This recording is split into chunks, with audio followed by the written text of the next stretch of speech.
Hey everyone, here's another project that was inspired by somebody from Club Frontier. I don't know how he figured this out, but these are lifting shackles. Well, actually, no, I shouldn't say shackles, excuse me. They're, I guess, really adapters. They're actually off of a full-size GMC, but somehow he figured out that they were also perfect for the Frontiers.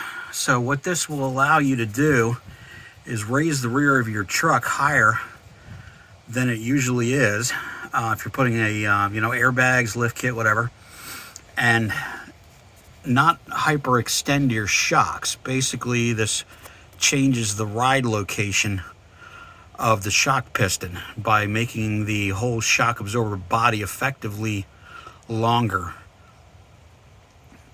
Now, why I'm doing this, I have IronMan 4x4 springs that I haven't installed yet, and I'm expecting that they're going to push some lift as well, which probably would have made my old man Emu shocks here, which are really not that old. These are designed for up to a 2-inch lift, but I think I'm going to be higher than that, so I wanted to make sure that I didn't top out my shocks and damage them. So that's the install that I'm doing today. I don't know if you can see in the detail here, but I have not installed the nut yet onto the factory bolt, which is now the cross bolt. Obviously the shiny one there is the one that came with the kit, and they have nylon self-locking nuts here, so they're pretty beefy. They're a 10.9 metallurgy bolt according to the kit description. The nut is a 22 millimeter. The bolt head is a 21 millimeter. Yeah, go figure. So I had to do a little bit of wrench hopping there. And the factory bolts are 19 millimeters. So if you're thinking about duplicating this process, I'm going to put the part number of the kit and the description for the wrenches there into the descriptor on the video as well.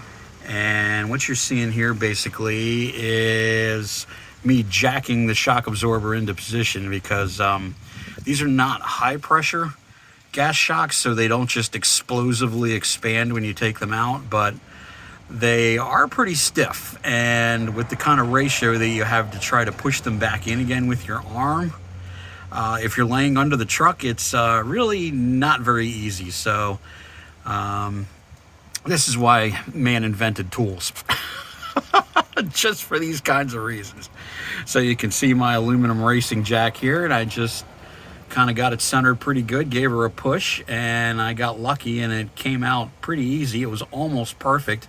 I just had to jockey it around with a hammer a little bit, and the cross bolt slipped right in. So that's what's going on here. So this is side number one, and obviously I'm going to do both of them, of course, but this is the first one. I wanted to test it out and see how the install went before working on the one on the other side, which is harder to get to. So, always try the easier one first, in case you're like, I don't think this is going to work out, and you end up having to remove things again. At least you're only having to remove one of them.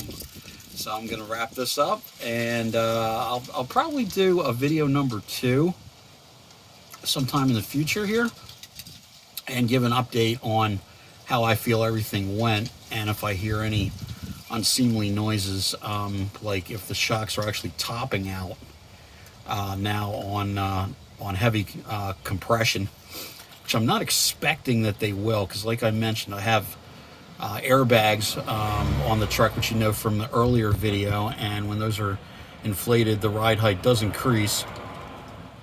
And also when those new springs get installed, which looks like it's probably going to be in the spring now, just because autumn is wrapping up pretty quick, and I don't think I'm going to get around to them. They are quite heavy, and I may take it either to a friend's house where he has a lift if he's available, or I may just have a shop install them. A guy that I go to church with knows some fellas that have a shop, and he recommends them. He said that their rates are very good. And it's just a little shop, so they're not, trying to get rich off of huge labor rates. And he said they're very, very reliable and very solid mechanics. So I may end up going that route. So we'll see. That's going to be another video for another time. I'll let everybody know how that install came out as well. So until next time, FG signing off.